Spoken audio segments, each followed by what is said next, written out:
सत्संग से सोधी आवे, नहीं जीव 84 में जावे। सत्संग से सोधी आवे, नहीं जीव 84 में जावे।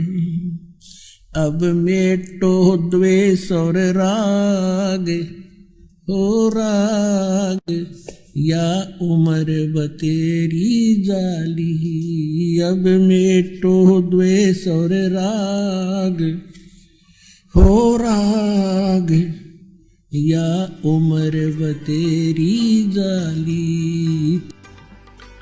तो पवित्र हिंदू धर्म का जो प्रचार कहाँ से प्रारंभ हुआ?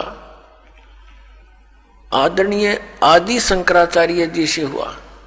ये आदि शंकराचार्य कौन थे? उन्हीं की जीवनी में लिखा है कि ये भगवान शंकर ही स्वयं अवतार धारक आए थे और माता के गर्भ से जन्म लिया। 8 वर्ष की आयु में ये दीक्षित हो गए थे, संस्कृत बचपन से ही पढ़ने लग गए थे और 32 वर्ष की उम्र में इनकी मृत्यु हो गई थी रोग के कारण। इतना तो पुण्यात्माओं मानना पड़ेगा, इनका योगदान है इन महापुरुषों का, कि शंकराचार्य जी का जन्म उसमें होना एक वरदान सिद्ध हो गया हमारे लिए, क्योंकि उस समय बौद्ध धर्म का बहुत प्रचार हो रहा था और शंकराचार्य जी ने बौद्ध धर्म का उसका विरोध किया था ज्ञान से, झगड़े से नहीं, ज्ञान से विरोध किया था। और उसका परिणाम ये निकला कि आज तक भक्ति जीवित रही।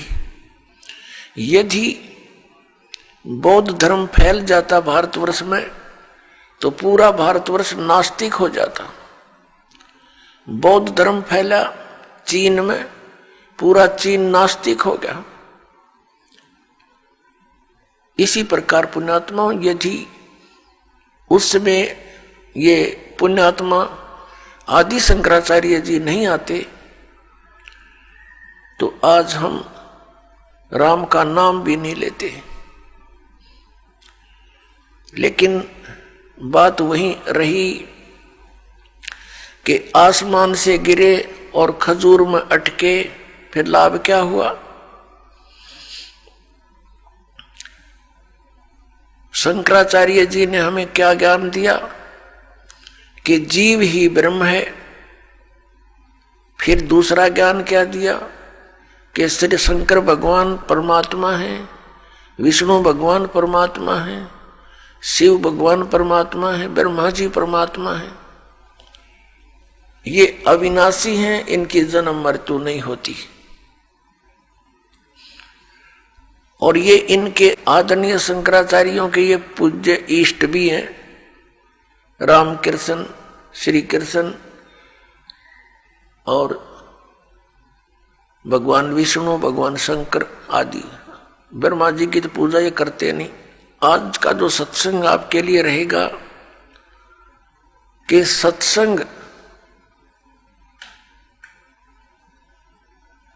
21 ब्रह्मांड में नहीं है और सदग्रंथों का ज्ञान इस दास के अतिरिक्त या परमात्मा के अतिरिक्त या उन महापुरुषों के अतिरिक्त जो परमात्मा से परिचित हुए, साक्षात्कार किया उनका, वो चंद महात्मा है।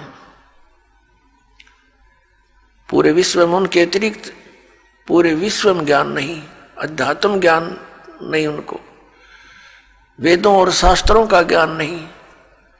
तो फिर सत्संग खाक करा उनने, उल्टा पाठ पढ़ा दिया।